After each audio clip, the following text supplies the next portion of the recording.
आज अपन लोग कुछ स्पेशल ट्रिग्नोमेट्रिक फंक्शंस हैं, इनके बारे में डिटेल में बात करेंगे। जैसे F X equal to sine of 1/x या F X equal to cos 1/x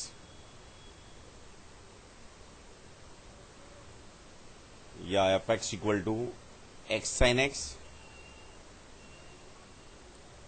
ये स्टैंडर्ड है, याद भी रखने हैं। या F X equal to e की पावर साइन एक्स, ई की पावर एक्स साइन एक्स, या F X equal to e की power minus X sine X या cos X, like that. Sine X या F X equal to e की power x cos X, like that. इस type के functions के बारे में बात करेंगे। तो ओनली एक मैं असाइनमेंट में दूंगा आप लोगों को, जो कि ये, बाकी सभी डिस्कस करूंगा ढंग से।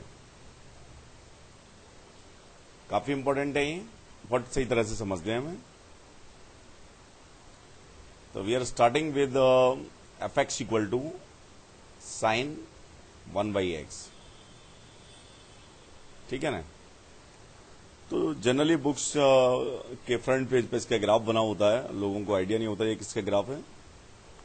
बहुत सही तरह से समझना, बहुत काम का है ये, और अच्छी तरह से सीखना भी है ये।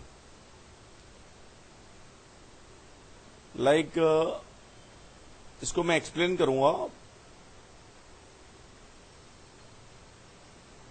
उससे पहले इस चीज को समझिए। अब अगर मैं छोटे छोटे कंक्लूजन निकाल रहा हूं, उसके बाद मतलब मेन बात पे आएंगे अपन। ये बताओ, अगर हम x को माइनस एक्स से रिप्लेस करें, मतलब f ऑफ माइनस एक्स क्या आ रहा है? माइनस एफ एक्स, ठीक है ना। तो इसका मतलब क्या हुआ कि इसकी डोमेन क्या है? x0 इसकी डोमेन में नहीं है। मतलब डोमेन क्या है इसकी? डोमेन क्या है इस फंक्शन की? r-0। और जो इंपॉर्टेंट बात है वो क्या है कि जैसा नेचर इसका x पॉजिटिव के लिए होगा, निगेटिव x के लिए नेचर सेम होगा, बट विथ अपोजिट साइन। इससे कंक्लूजन क्या आया? ये एक ऑड फंक्शन है, ये ऑड फंक्शन है। मतलब इस टाइप के फंक्शंस को क्या कहते हैं? Odd function. एंड जैसा नेचर लिख भी सकते हैं, because F of minus X equal to minus F X. So the nature of function for negative X is same as for positive X, but with opposite sign, but with opposite sign.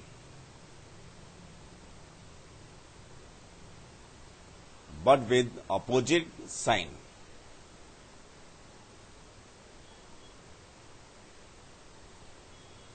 ठीक है ना।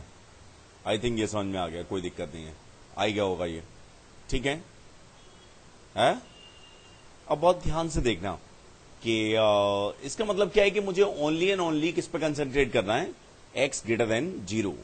अगर x greater than 0 के लिए मेरे पास nature आ जाएगा इसका, तो x लेस देन 0 के लिए मैं आसानी से निकाल लूंगा, ठीक है कि नहीं।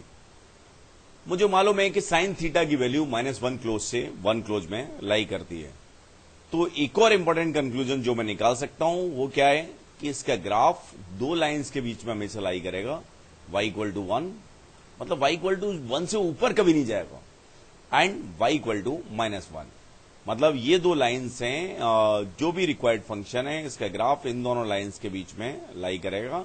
अब कैसा होगा, इट इज डिफरेंट थिंग, लेकिन ये बात तय है कि जो ग्राफ है कितना भी वेराई करे, कुछ भी वेराई करे, लेकिन इन दोनों लाइंस के बीच में x पॉजिटिव में when x is greater than 0, इन दोनों लाइंस के बीच में लाई करेगा। Got it? बात समझ में आ गई ना? ये समझ आया है? अब इसके एक्सप्लेनेशन पे आने से पहले मैं थोड़ी सी आपको एक स्टोरी सुनाता हूं, या कुछ एक बात बताता हूं। अजम्पशन है, ढंग से समझना। जो आपका सरफेस है जिसपे आप बैठे हैं, अजम्पशन मानना है। बेसिक अजम्पशंस होते हैं ना, हाइपोथेसिस, उसके बाद कंक्लूजन निकालना है। लेट मेरे पास ये जमीन वाला सरफेस है, ढंग से सुनना। ये ऊपर वाला सरफेस है और ये कभी भी टूटते नहीं है। पहला अजम्पशन क्या है? ये टूटेंगे नहीं। बॉल भी नहीं टूटेगी। एक बॉल है मेरे पास, वो भी नहीं टूटेगी, ठीक है कि नहीं। और दूसरा अजम्पशन ये है, इनके पीछे क्या है, एनर्जी प्रोवाइडर्स लगे हैं, जिसकी हेल्प से क्या हो रहा है कि कोफिशिएंट ऑफ रेस्टिट्यूशन, आप लोग फिजिक्स में पढ़ेंगे कि जैसे अगर हम बॉल गिरती है हमारे पास